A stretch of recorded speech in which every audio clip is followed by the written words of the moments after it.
पूज्य मुनिराज के पावन चरणों में बारंबार नमोस्तु नमोस्तु नमोस्तु गुरुवर। ओम नमः सिद्धेभ्यः। ओम नमः सिद्धेभ्यः। ओम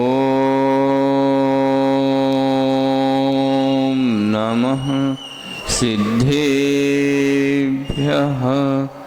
मंगलम भगवान वीरो मंगलम गौतमो गणी मंगलम कुंद कुंदाद्यो जैन धर्मोस्तु मंगलम सर्वमंगल मांगल्यम सर्वकल्याणकारिकम प्रधानम सर्वधर्माणां जैनम जयतु शासनम सत्येषु मृत्युं गुणसु प्रमोदं किलिष्टेषु जीवेषु कपापरत्वं माध्यस्थभावं विपरीतवृत्तौ सदा ममात्मा विदधातु देव। जय बोलो चिंतामणि पार्श्वनाथ भगवान की जय। बोलो अचर गुरु 61 विद्यासागर महामुनिराज की जय। बोलो आचार्य समय सागर महाराज की जय। परम पूज्य व्यापक श्री संभव सागर जी महाराज की, परम पूज्य श्री श्रवण सागर जी महाराज की, समस्त मुनि संघ की जय। कौन सा श्लोक चल रहा आप लोगों का मालूम है? 16 हो गया। अब 17वें श्लोक को हम सामायिक पाठ भावना द्वातिंश का अमित गति महाराज क्या कह रहे हैं आचार्य महाराज। यो व्यापको विश्वजनीन वृत्ते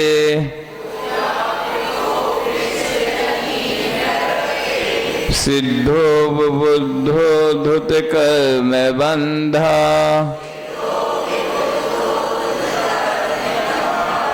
ध्यातो धुनीते सकलम विकारम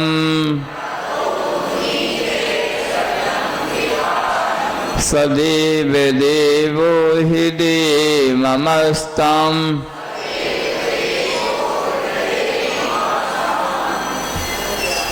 यहाँ 5-6 श्लोकों के माध्यम से आचार्य अमित गति महाराज ने एक तो भगवान की स्तुति की है और जो भावना भाई है कि ऐसे भगवान जिनके पास ऐसे ऐसे अनंत अनंत गुण हैं, वो भगवान मेरे हृदय में विराजमान हो जाएं। क्या हो जाएं? मेरे हृदय में विराजमान हो जाएं। जब भगवान स्वयं आपके हृदय में विराजमान हो जाएंगे तो पाप रूपी कलंक तो आपके हृदय में रहने का सवाल ही नहीं उठता। या तो भगवान रहेंगे नहीं तो शैतान रहेगा, दो में से कोई एक रह सकता आपके मानस में। या तो साक्षात भगवान रहें और आपके हृदय में यदि भगवान नहीं है तो समझ लो आपके हृदय में शैतान का ही वास है। तो कौन का वास है अभी? हैं? भगवान का वास है। भगवान का वास होता तो हमारा अंतरंग इतना मलिन नहीं हो सकता था। इसमें स्वयं बताएंगे भगवान के एक से एक विशेषण बता रहे हैं। भगवान क्या धुनीते मतलब धो देते हैं। जैसे धोबी आपके वस्त्र को धो देता है, वैसे ही आपके आत्मा में भगवान विराजमान हो जाए तो आपकी आत्मा बिल्कुल पवित्र हो जाएगी। मतलब धोबी जैसे आपकी आत्मा को भगवान बिल्कुल धो देंगे। वहां पाप रूपी कलंक तो रह ही नहीं सकते। हम कहते तो हैं भगवान हमारे हृदय में विराजमान हो जाएं। पर मन में क्या चल रहा है? दुकान दिख रही है, ग्राहक से वसूली करना है, सामने इतना व्यापारी का पैसा चुकाना है, बैंक में चेक लग गया है, आज रसोई में जी बनाना है, यही चल रहा ना। अब भगवान कहाँ विराजमान रहेंगे हृदय में, जब ये सब चीजें विकल्प आपके मन में चलेंगे तो भगवान तो वैसे ही निकल जाएंगे। वो आता था, एक सीरियल आता था, कौन सा? विक्रम बेताल। कौन सा सीरियल आता था पहले? बहुत पहले आता होगा। तो विक्रम, राजा विक्रम बेताल को पकड़ लेता और बेताल भी उसको कहता हम आपके साथ चल रहे हैं, बस हम कहानी सुनाएंगे, आप सुनते रहना, आपको बोलना नहीं है।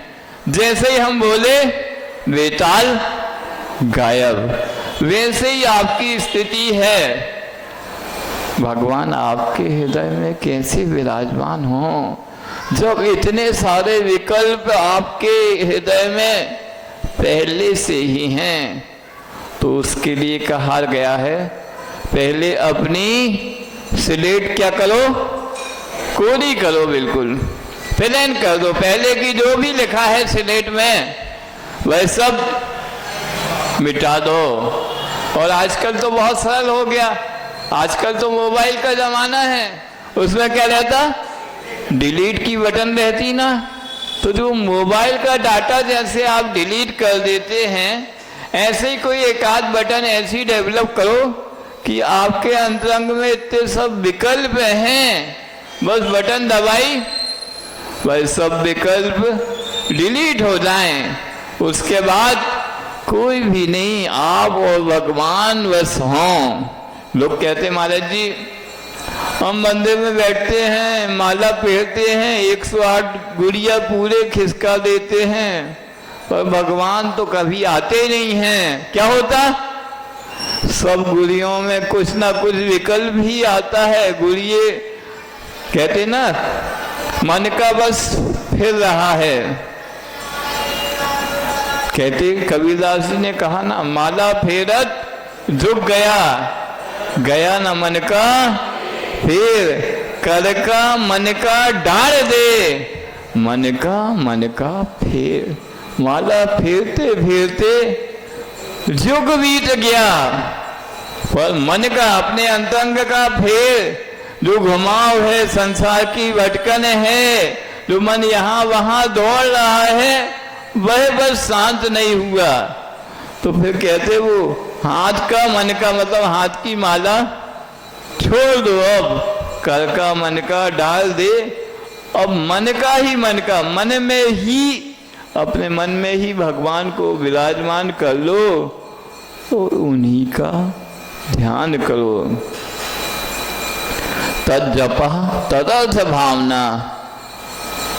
पातंजलि युग के आदि में बहुत बड़े ऋषि हुए हैं, उन्होंने योग के लिए सर्वप्रथम ग्रंथ लिखा है योग सूत्र। उसमें वह लिखते हैं जिसकी जाप करो उसी के तद जपा तदर्थ भावना, जिसकी आप जाप करो उसी की भावना बार बार करनी चाहिए।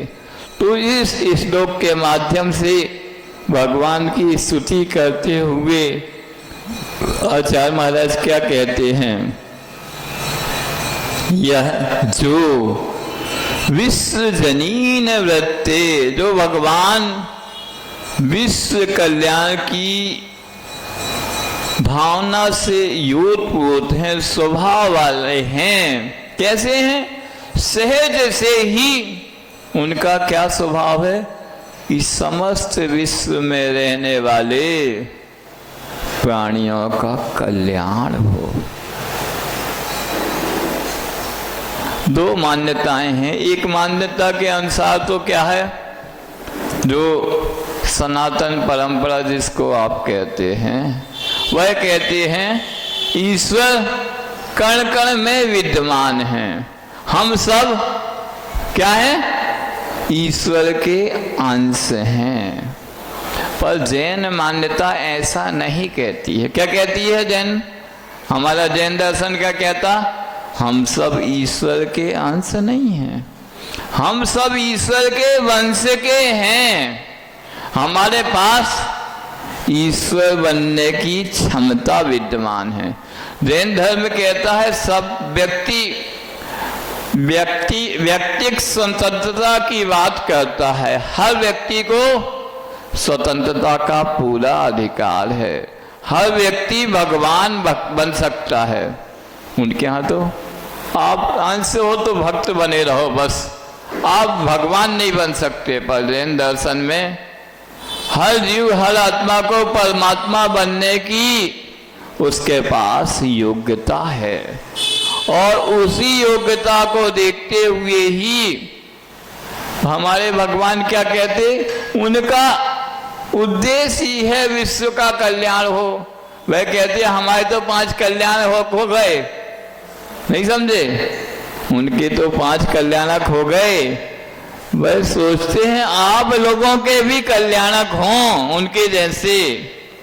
इतनी उदारता है जैन दर्शन में। जैन दर्शन में ही इतनी उदारता है कि भक्त भगवान की भक्ति करते करते एक दिन भक्त भी भगवान बन जाता है। दूसरे के यहाँ तो भक्त भक्त बना रहता है, भगवान भगवान बने रहते, और कुछ नहीं होगा।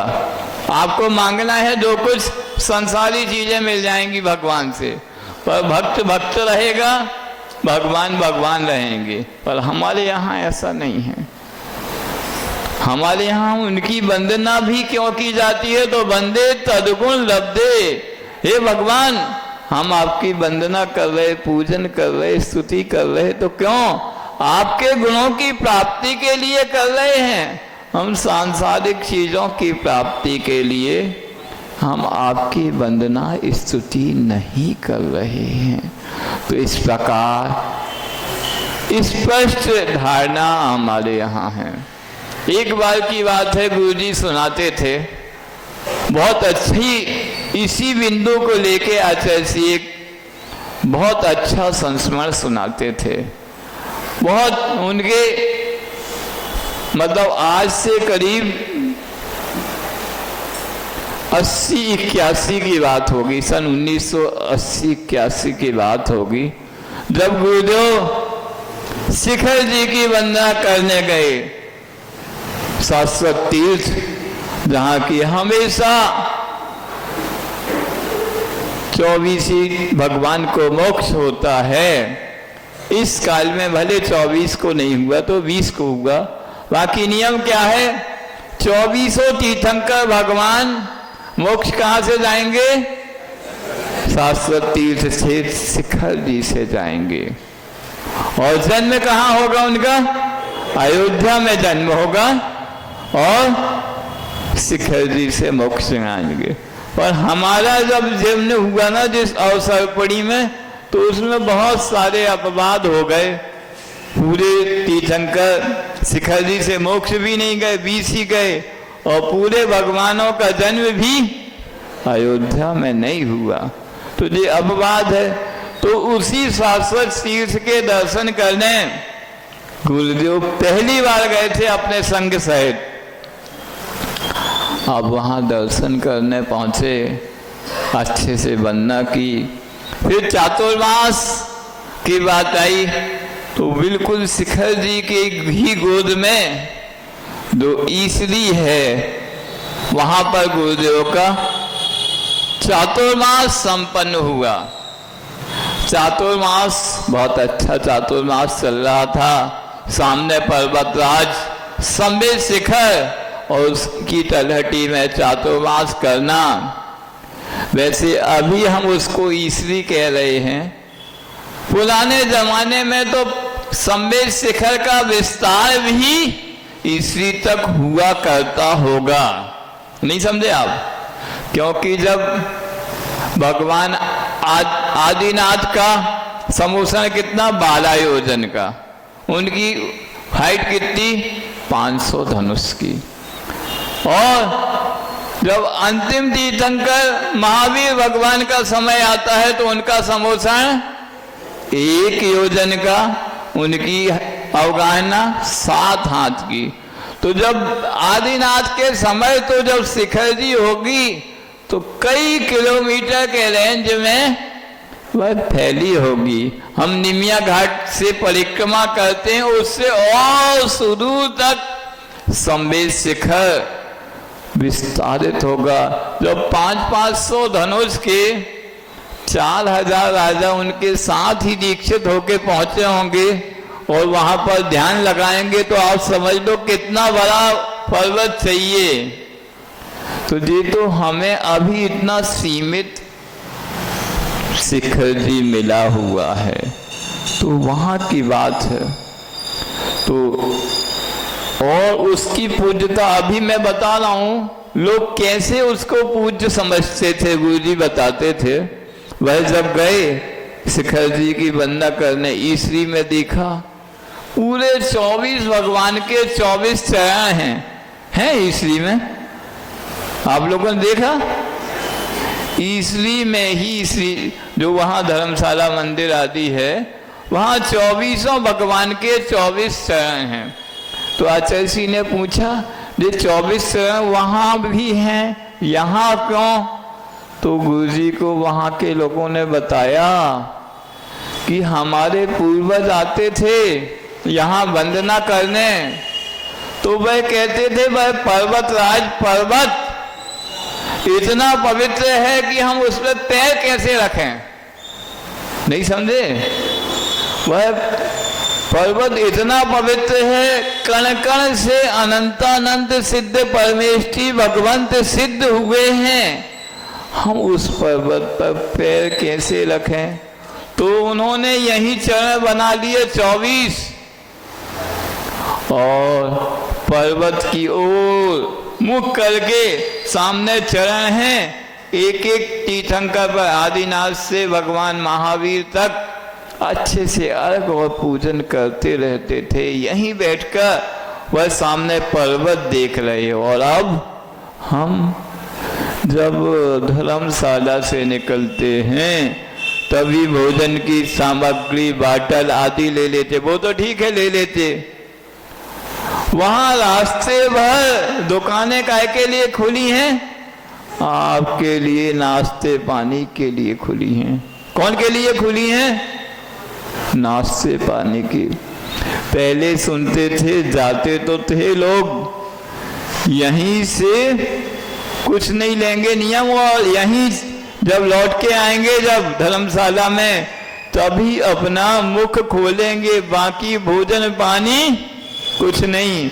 लघु शंका दीर्घ शंका तो सवाल ही नहीं है। इतने पवित्र क्षेत्र में जा रहे हैं, जैसे मंदिर में आप लघु शंका दीर्घ शंका का सवाल ही नहीं ना, वैसे ही वह पूरा का पूरा पर्वत ही इतना पवित्र है। ऐसा कोई स्थान नहीं है जहां हमारी 24 तीर्थंकरों में से कोई ना कोई तीर्थंकर मोक्ष ना गए हों, कोई ना कोई सामान्य केवली मोक्ष ना गए हों। वहाँ हम कुछ भोजन कैसे कर सकते हैं, पानी कैसे पी सकते हैं, लघु शंका कैसे कर सकते हैं, दीर्घ शंका कैसे कर सकते हैं। सोचो, पवित्र क्षेत्र है।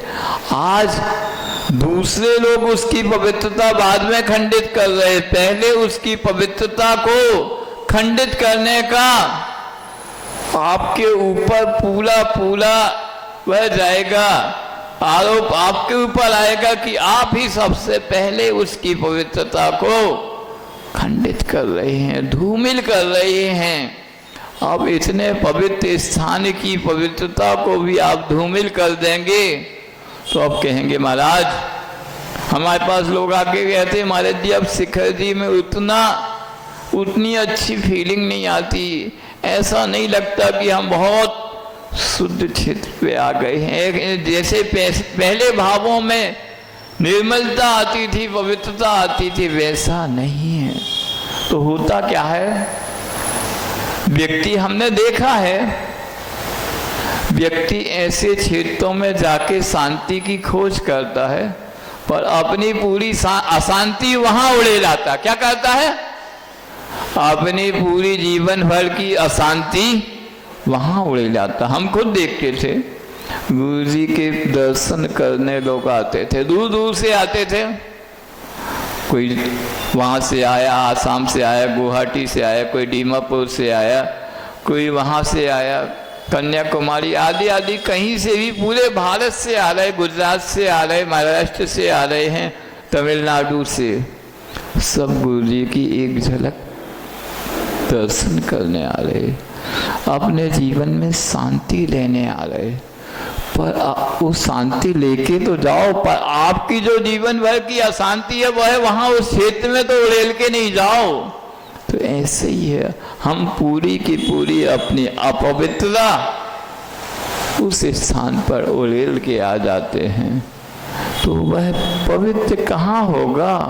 देखो, हमारे मानस के माध्यम से ही हम उसकी पवित्रता को बरकरार कर रख सकते हैं। हम अपनी शारीरिक जो चीज़ें हैं, कमियां हैं, वह हम वहाँ छोड़ के आएंगे तो उस क्षेत्र की पवित्रता कैसे रह सकती है? तो हमारी ऊपर सबसे ज़्यादा जिम्मेदारी है कि उस शाश्वत क्षेत्र को पवित्र बनाए रखें। सरकारें बाद में आएंगी, पहले हम, और हम चल नहीं सकते, इतने सो प्यार हो गए, तो हमने डोली की व्यवस्था कर ली। अब डोली वाले आएंगे जाएंगे तो वो तुम्हारे जैसे धार्मिक नहीं हैं, नहीं समझे?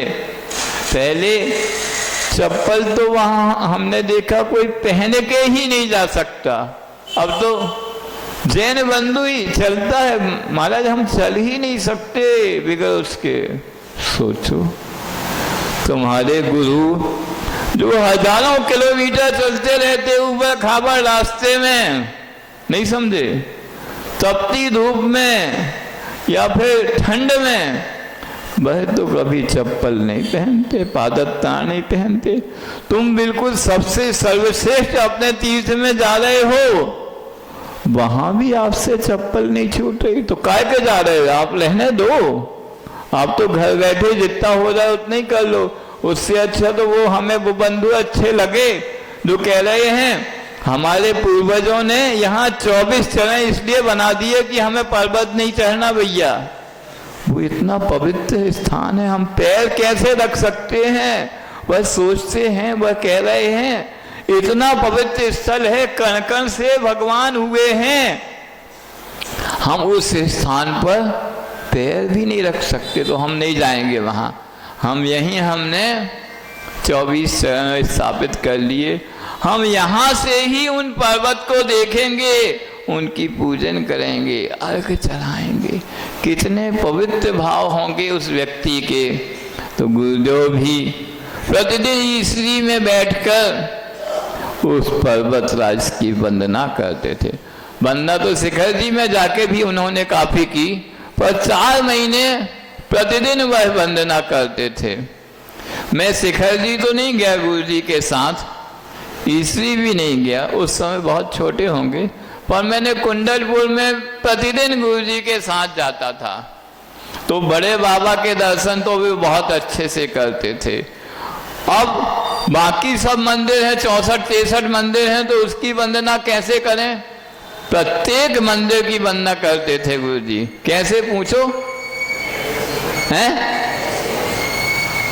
मंदिर तो नहीं जाते थे। बड़े बाबा से जब वो लौटते थे तो एक स्थान ऐसा आता था, कैसा? उस स्थान पर जब वो खड़े हो जाते थे तो पूरे के पूरे 63 मंदिरों के शिखर दिखलाई देते थे गुरु जी को। वहाँ वह रुकते थे, पूरे ऐसे अपनी पिछी उठाई, सभी 63 मंदिरों के शिखरों की वंदना की उन्होंने आचार्य जी ने, और सबकी स्तुति की, एक नमोकार मंत्र का कायोत्सर्ग किया और गवासन में बैठ के सबकी वंदना की। तो ऐसे गुरुदेव उस स्थान पर हम भी देखते थे, हम लोग भी वहीं बैठ के वंदना करते थे। पूरे मंदिर, अधिकांश कुंडलपुर के मंदिर उतरते समय सीढ़ी के उस स्थान पर दिख जाते थे उनके शिखरों की वंदना। गुरु जी वहीं पर से खड़े खड़े कर लेते थे। तो ऐसे ही सुनो गोटेगांव वाले, हम भी जब छत पे जाते ना तो यहाँ के प्राय सभी मंदिर दिख जाते हैं, चाहे वो देवाला मंदिर हो, पार्श्वनाथ मंदिर हो, चाहे यहाँ बाजू में पार्श्वनाथ स्वामी का या नेमिनाथ भगवान का मंदिर हो, चाहे शांतिनाथ मंदिर हो, चाहे मुनिसोबतनाथ मंदिर हो, चाहे बाजार का मंदिर हो, सभी मंदिर के शिखर दिख जाते हैं।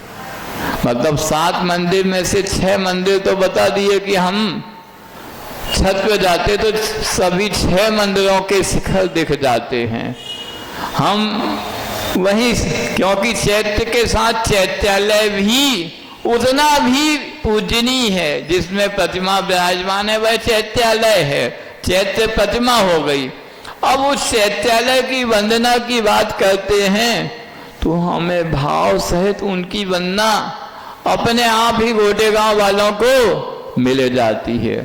अब कोई के अंदर अंग में जो हो, जो हमारा मंदिर वो तुम्हारा मंदिर, तो फिर वो भगवान की पूजन नहीं कर रहा, वह थाली माली में ही लगा है। काय में लगा है? राग देश में लगा, जे मेला जे तेरा। क्या कर रहा वह? तू मैं कर रहा है और कुछ नहीं कर रहा, भगवान की भक्ति नहीं कर रहा है। तो भगवान का मंदिर होता किसी का नहीं होता। जी अच्छे से समझ लें, आपने भगवान को पधराया है, अब वो आपका नहीं रह गया, वो तो भगवान का हो गया। तो ऐसी बातें यदि हमारे अंदर में होंगी, और फिर कहो सदैव देवो हृदय ममस्ताम, 3 काल में वह भगवान आपके हृदय में विराजमान नहीं हो सकते।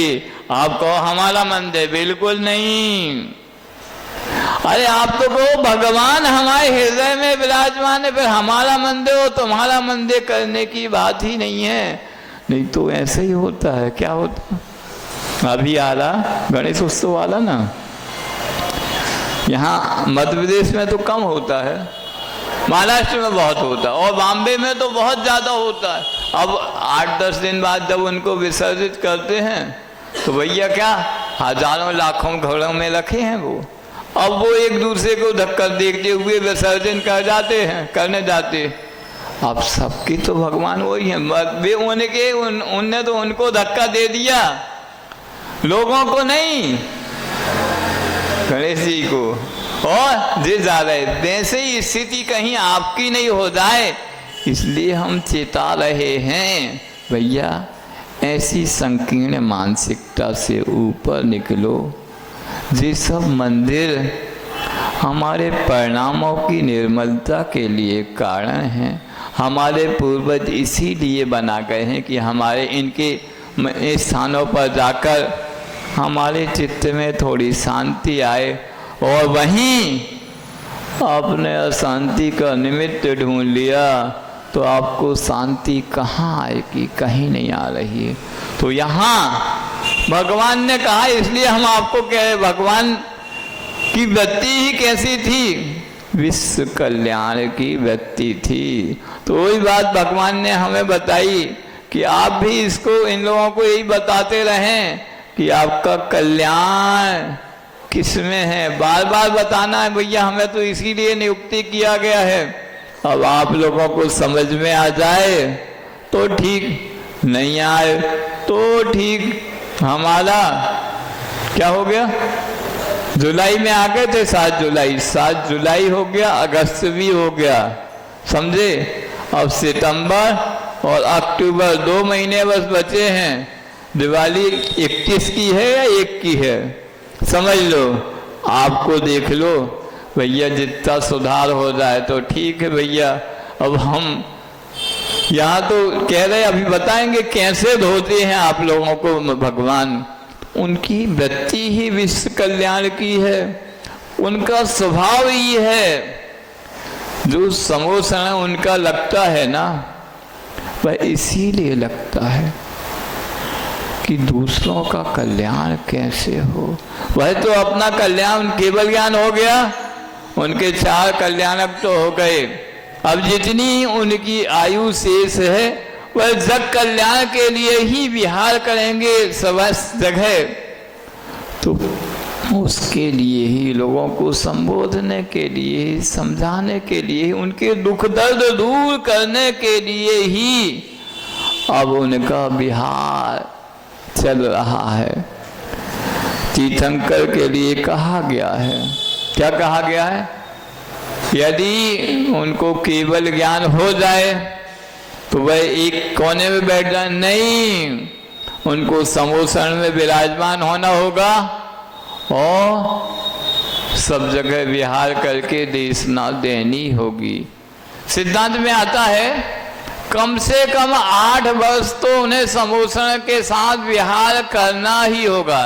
तीर्थंकर भगवान, यदि तीर्थंकर प्रकृति का उनको बंद हुआ है, उदय है, तो जैसे ही केवल ज्ञान हुआ मोक्ष नहीं हो सकता उसके साथ। उन्हें केवल ज्ञान और मोक्ष के बीच में कम से कम 8 वर्ष का अंतर तो होगा। उस 8 वर्ष में पूरे श्लोक में, संसार में विहार करके जीवों के दुख दर्द दूर करेंगे, उनके कल्याण के पथ का रास्ता प्रशस्त करेंगे। तो यह उनकी वृत्ति ही है कि जगत कल्याण, जन जन का कल्याण कैसे हो, वह स्वभाव ही है। और कैसे हैं वह? सर्वव्यापक हैं। जैसे सर्वव्यापक हैं तो क्या उनके यहाँ जो कहते हैं कण कण में भगवान है, वही बात यहाँ कह रहे? नहीं, ऐसी नहीं है। वह अपने ज्ञान रूपी चक्षु से सब जगह व्याप्त हैं।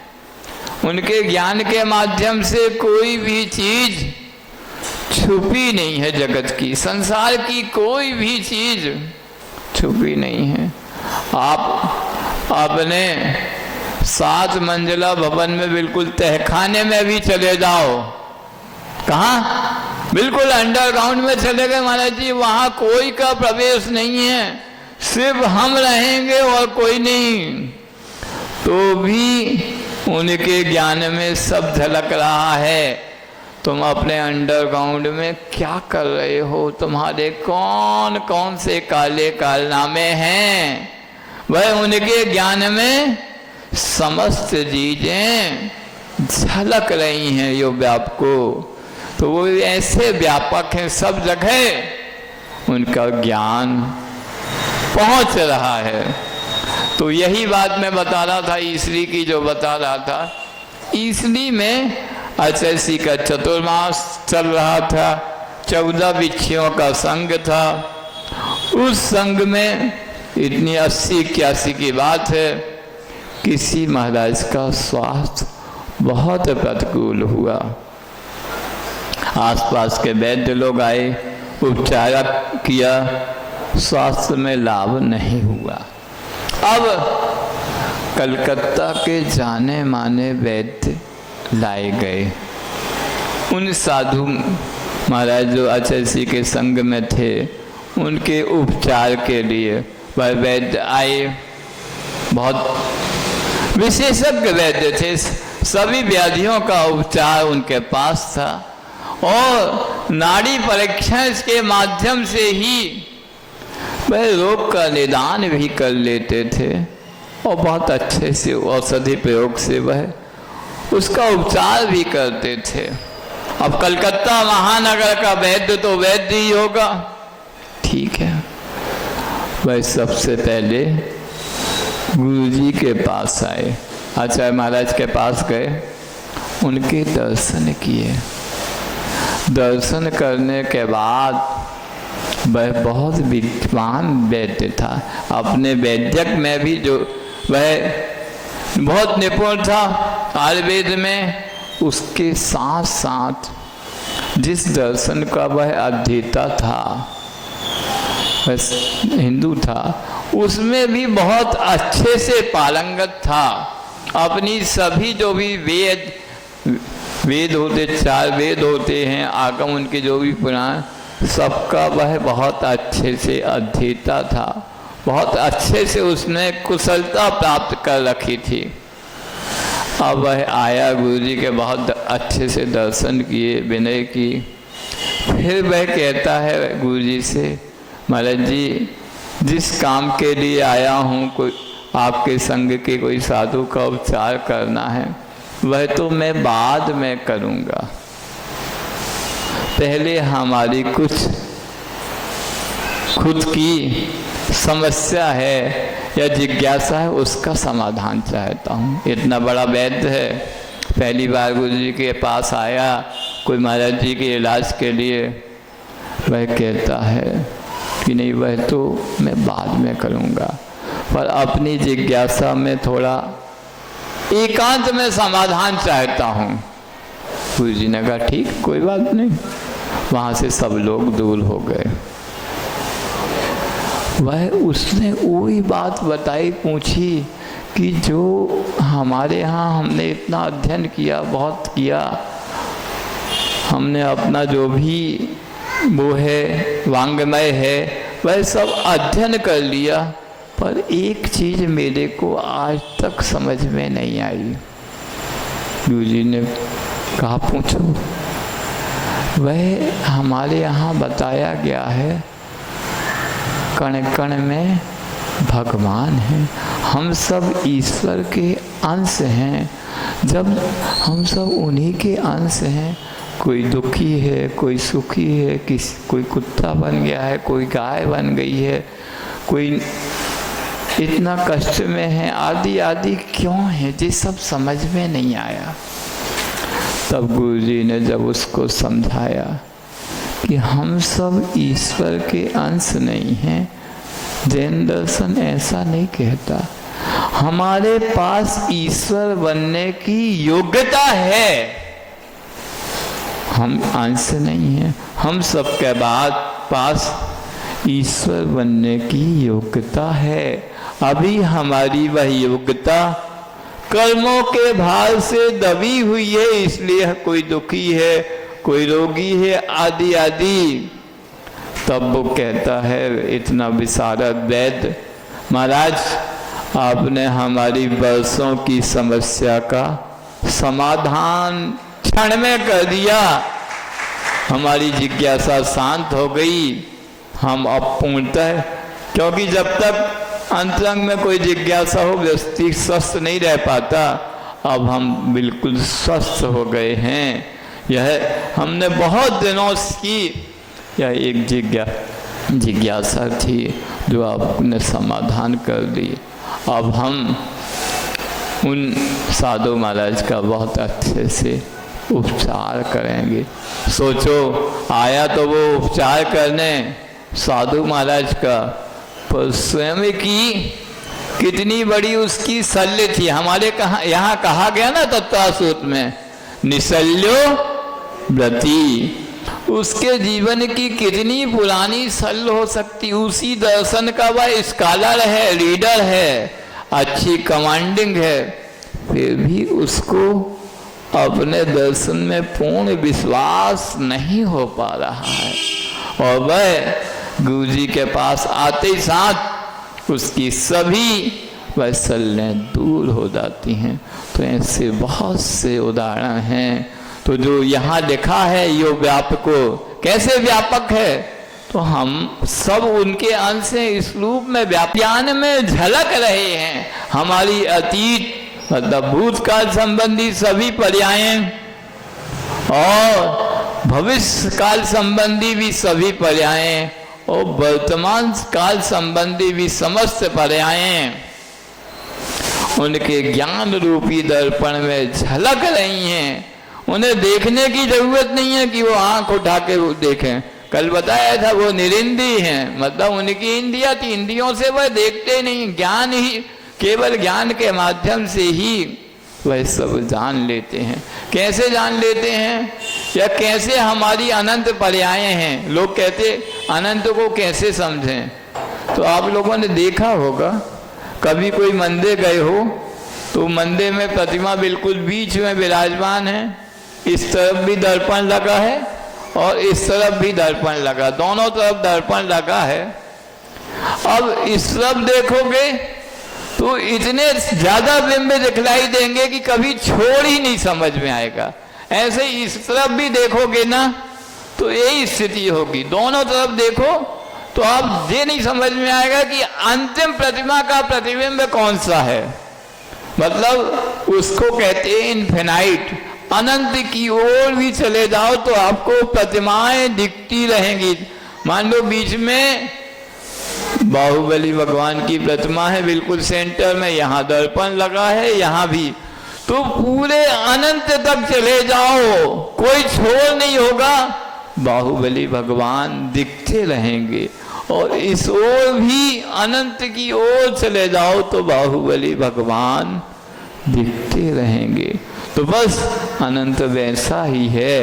एक तो अतीतकालीन अनंत है जिसको हम गुजार आए, वो हमारी अतीतकालीन अनंत पर्याय हैं, और ये भविष्य संबंधी अनंत पर्याय हैं। इन और ये प्रतिमा जो वर्तमान संबंधी, इनको हमारे भगवान युग पर देखते हैं। ऐसे एक जीव की नहीं, अनंतानंत जीव है। कितने जीव हैं? अनंतानंत। उन सब जीवों की अनंतानंत पर्यायों को वह युग पर जान रहे, सब में व्याप्त हैं, इसलिए वह व्यापक हैं। सबको व्याप्त उन्होंने कर दिया है, इस दृष्टि से व्यापक हैं। सिद्ध हो गए, एक विशेषण आया सिद्धो। आप कैसे हैं? सिद्ध हैं, मतलब आपके जितने भी प्राप्तव्य थे, प्राप्ति के योग्य जो भी था आपको, वह सब प्राप्त हो गया। आपने आपको अपनी मंजिल सिद्ध हो गई है, प्राप्त हो गई है, पूर्ण हो गए हैं। आप साक्षात सिद्ध हो गए हैं। आपने अपने समस्त कर्मों को से छुटकारा प्राप्त कर लिया, इसलिए आप सिद्ध हैं। एक और विशेषण है विबुद्ध, विशिष्ट रूप से विबुद्ध हैं, ज्ञानी हैं, इसलिए आप बुद्ध हैं, विबुद्ध हैं, केवल ज्ञान से युक्त हैं। आपके जैसा ज्ञान वाला छद्मस्त दशा में संसार में तो कोई है ही नहीं। अब एक विशेषण है धुत कर्म बंधा, कर्म रूपी बंधनों को जिन्होंने धुत मतलब धो दिया है। क्या कर दिया है? जिन्होंने अपने कर्मों के कलंक को धो दिया है, तो आप धुत कर्म बंधा। हम संसार में भटक रहे हैं तो किसके कारण? कर्मों से बंधे हुए हैं, इसलिए ही इस जगत में हम भ्रमण कर रहे हैं। अगर हम कर्मों से बंधे नहीं हो ना, तो हम ऊपर पहुंच जाएं। तो ये कर्मों के भार के कारण ही हम यहाँ पर फंसे हुए हैं। जैसे कर्मों से मुक्त होंगे तो कहते हैं इस जीव का स्वभाव कैसा है? ऊर्ध्वगमन स्वभाव वाला है, यह नीचे रुकने वाला ही नहीं है। अब नीचे क्यों रुका है? भारी है। क्यों भारी है? कर्मों से बंधा हुआ इसलिए भारी है। जब कर्म से मुक्त हो जाएगा तो जैसे वो हुआ था ना, हाँ, अरंडी का बीज है अथवा लौकी है जिसको अलाबू बोलते हैं आप, उसमें मिट्टी लगा दो तो वो डूब जाएगी। जैसे ही उसके मिट्टी का लेप हटेगा वह पानी की सतह से ऊपर आ जाएगी। वैसे ही हमारी स्थिति है, हमारा स्वभाव तो ऊपर जाने वाला है, पर वर्तमान में हम कर्मों से बंधे होने के कारण यहाँ पर फंसे हुए हैं। एक और बात है जो विशेषण दिया है, क्या कहा है? ध्याता है। आप ध्यान के योग्य हैं, ध्यान में चिंतन किया गया। सकलम समस्त विकारम, विकार को धुनीते नष्ट करता है। जिनको चिंतन करो, इसमें बहुत अच्छी बात बताई है। जैसे आपके कपड़ों को धोने वाला धोबी कहलाता ना, वैसे ही भगवान को धोबी कहा है। भगवान को धोबी कहा है, हाँ, पर वे बहुत स्पेशल धोबी हैं। कपड़ा धोने वाला धोबी तो ऐसे ही होता है। कह रहे हैं उनका ध्यान करो, चिंतन करो, तो आपके समस्त विकार नष्ट हो जाते हैं, धो देते हैं। मतलब उनका चिंतन मात्र आपको करना है, आपके समस्त विकार, समस्त समस्याएं अपने आप नष्ट हो जाएंगी। महाराज लिखो तो सब सही है, पर हमसे ध्यान हो, सोचो, इतना सब लिख दिया है, लिखा नहीं है, ये अनुभूत प्रयोग हैं। ऐसे नहीं लिखे कि मात्र किसी ने भगवान की कहा गया है, स्तुति स्तोतु साधु कुशल परिणाम आए। स्तुति जो भी की जाती है किसी की, वह भगवान की स्तुति की जाती तो अपने परिणाम की कुशलता, अपने कुशलता के लिए स्तुति की जाती है। पर आप तो ऐसे स्तुति के पात्र हैं कि जो भी आपकी स्तुति करेगा उसके समस्त विकल्पों को, उसके समस्त कर्मों को, उसके समस्त दुखों को आप दूर करने वाले हैं। सोचो, ऐसे भगवान हमें मिले हैं जो सबको अपने जैसा बना लेते हैं। नहीं समझे? फिर भी हम सुनत तो बहुत दिन हो गए। कैसे बहुत दिन हो गए? जौन भी महाराज जी आत, माता जी आत, यही सुनाते हैं, पर हमें भरोसा नहीं होता है। क्या नहीं होता है? भरोसा नहीं होता। भरोसा होता तो हम सब छोड़ देते। नहीं समझे? हम लगे तो होते ही हैं, वही संसार में, वही घोड़ा, वही मैदान, वही सब हमारा है। हम उसे छोड़कर आगे बढ़ ही नहीं पा रहे। क्यों नहीं बढ़ पा रहे? आपको इनके ऊपर पूरा भरोसा नहीं है। भरोसा होता तो ये स्थिति बनती ही नहीं। आपकी स्थिति कैसी है? आप दो नावों में सवार होकर यात्रा करना चाहते, थोड़ा यहाँ भी आ गए, थोड़ा वहाँ भी देख लिए। ऐसे कुछ नहीं होता। आप तो सब छोड़ दो, जो कुछ भी हो। कभी भी हम लोग भी कोई भी समस्या आती तो क्या करते थे? अपने से ऊपर वालों को पे छोड़ दो। कुछ हुआ, अब गुरुजी देख लेंगे, हमें क्या करना। नहीं समझे? आचार्य तो हैं, वो देख लेंगे। पर होता क्या है, हम अपने से ऊपर वालों पे नहीं छोड़ पाते। हम सब समस्याओं को खुद फेस करना चाहते, उनका सामना स्वयं करना चाहते। तो समस्या तो सुलझती नहीं, हम उन समस्याओं में और ज़्यादा उलझते जाते हैं। एक समस्या से सुलझते नहीं, दूसरे में फंस जाते, दूसरे से सुलझते नहीं, तीसरे में फंस जाते। इसके कारण एक के बाद एक समस्या में हम फंसते जाते। आप कुछ नहीं है, आप इन सब से छुटकारा पाना चाहते तो आप इनकी शरण में आ जाओ, इनको अपने हृदय में विराजमान कर लो, अपने आप सब समस्याएं सुलझ जाएंगी। ऐसी कोई समस्या नहीं है, ऐसा कुछ भी नहीं है जो इनकी शरण में आने के बाद कुछ रह जाए। और हम हैं कि मानते ही नहीं, हमें भरोसा इतना होता ही नहीं। नहीं होता तो रहने दो भैया, आप ही दलदल में फंसो। हम क्या कर सकते हैं? कोई क्या कर सकता है? कुछ नहीं कर सकता। कोई इतना तो कर सकता है कि भैया आप दलदल में फंस रहे हो तो आपको निकालने का प्रयास कर सकता। पर उसी का जो बाहर निकलना चाहे, जो उल्टा दलदल में खींचने की कोशिश करे, उसको कोई नहीं रिस्क नहीं लेगा। भैया हम तो इन्हें सुधारवे में गए थे, हम इन्हें उठावे में गए थे, जो डूब रहे थे निकल आए। इतनी जोर से खींचने लगी हमें ही डूब जाएं, तो रहने दो। ऐसी स्थिति बहुत होती है, अधिकांश यही स्थिति होती है।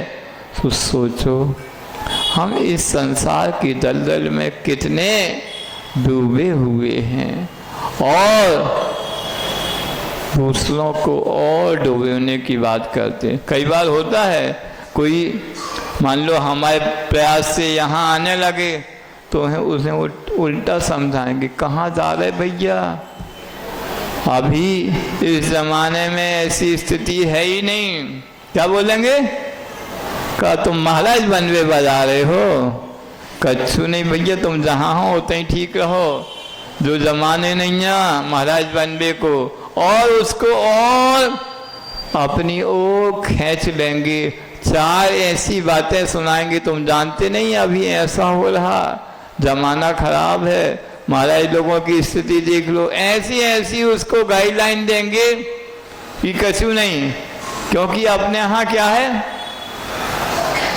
कौन भाई बहुत होते हैं, रायचंद भाई बहुत होते हैं, फ्री में मिल जाएगी आपको, कोई शुल्क नहीं लगेगा, घर घर मिल जाएंगे रायचंद भाई। नहीं समझे, वह रायचंद जी सब जगह मिल जाएंगे, निःशुल्क सलाह के अंदर हर जगह मिल जाएगा, कोई मांगे नहीं मांगे, वह उपद को सलाह देने लगेंगे। तो ऐसे लोगों से बचने की बहुत ज़रूरत है। हर चीज़ में वह विशेषज्ञ बनेंगे। कुछ भी हो, समाज में कोई काम हो रहा हो, भैया तुम ऐसा ना करो, अरे उनसे पूछो नहीं पूछो, वह सलाह देने पहले पहुंच जाएंगे। तो ऐसे सलाहकार लोगों से हर व्यक्ति को बहुत सावधान रहने की ज़रूरत है, क्योंकि उनकी सलाह, वह तो ऐसे हैं, हम तो डूबेंगे सनम, तो मैं भी ले डूबेंगे वाली बात है, वह दूसरों को भी डूबा। वे सोचते भैया हम तो इतना ही हैं, जे उठ जाएंगे ऊपर चले जाएंगे, इसलिए यही ठीक है। अगर कोई यहाँ मंच पे आ जाएगा तो उन्हें लगता भैया जो मंच पे पहुँच जाएंगे, तो इसलिए एक दूसरे की टांग खींचते। टांग खींचने पे ध्यान आया, एक केकड़ा होता है, कौन होता है, केकड़ा देखा कैसा होता केकड़ा है, बहुत सारे, तो एक है 8 टांग होती है। तो एक जगह एक टोकरी में बहुत सारे केकड़े रखे थे, तो एक व्यक्ति गुजरा, भैया तुमने खुले में रख दिए, ये सब बाहर हो जाएंगे, अभी बाहर चले जाएं, तुमने पकड़ने वाला होगा कोई, तुमने इतनी मेहनत की, वो अभी सब बाहर निकल जाएंगे टोकरी से, तो हमारी मेहनत पानी में चली जाएगी। कोई रायचंद भाई ने सलाह दी होगी उनको, तो वह कहता है ये केकड़े हैं, कभी बाहर नहीं जाएंगे, खुली टेकड़ी भी रही आए ना तो बाहर नहीं जाएंगे। क्यों नहीं जाएंगे, इनकी जात ही यही है कि ये जो भी बाहर ऊपर जाने निकलेगा ना, एक दूसरे की टांग खींच लेंगे, तो वह उनका स्वभाव ही है, वह कोई बाहर नहीं जा पाएगा। वैसे स्थिति है, जरा ही अपने यहाँ कोई ऊपर उठने की कोशिश करता है, क्या करते हैं, दूसरा कोई टांग खींचने वाला आ जाता है। तो भैया ऐसी स्थिति नहीं बनाओ, कोई ऊपर उठना चाहता है तो उसको संबल दो, हाँ भैया उठ जाओ, हमारा साथ है, आप तो चलो, हमारा पूरा सहयोग है। ऐसी स्थिति बनाना चाहिए, तब तो समाज में समरसता की बात होगी। और टांग खींचते रहेंगे तो एक दूसरे से हमेशा जीवन भर भिड़ते रहेंगे, ना समाज का विकास होना, ना धर्म का, ना अपना आत्मिक विकास होना है। तो अभी हमें इन सब चीज़ों को समझना है, अपनी अंतरंग की संकीर्णता को भूलकर, चूँकि पर्यूषण परवा रहे हैं, अपनी संकीर्ण दीवारों से ऊपर उठकर हमें धर्म की शरण में आना है, पर्यूषण को मनाना है तो मना पाएंगे, नहीं तो वही संकीर्णता रहेगी तो कुछ नहीं कर पाएंगे। आपका समय हो गया। जय बोलो आचार्य गुरु विद्यासागर महामुनि आज की। परम पूज्य व्यापक स्वामी श्री संभव सागर जी महाराज की।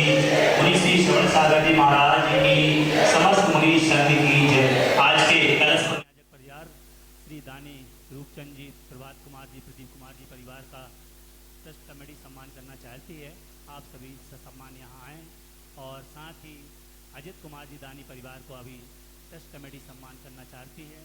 और आज के श्री रायपुर से जो हमारे बीच में कलश लिया है, मैथिली कलश, श्री अभिषेक कुमार जी, अतुल कुमार जी परिवार का भी ट्रस्ट कमेटी सम्मान करना चाहती है। सभी ट्रस्ट कमेटी के पदाधिकारी यहाँ आ जाएं शीघ्रता से और तीनों परिवारों का सम्मान करें।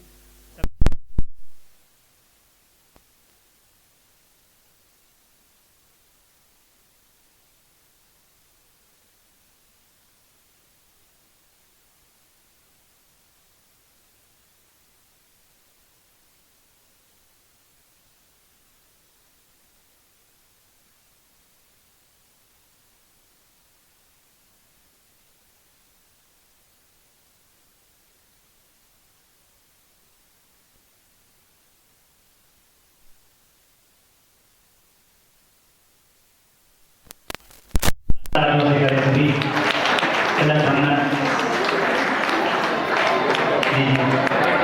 kasih.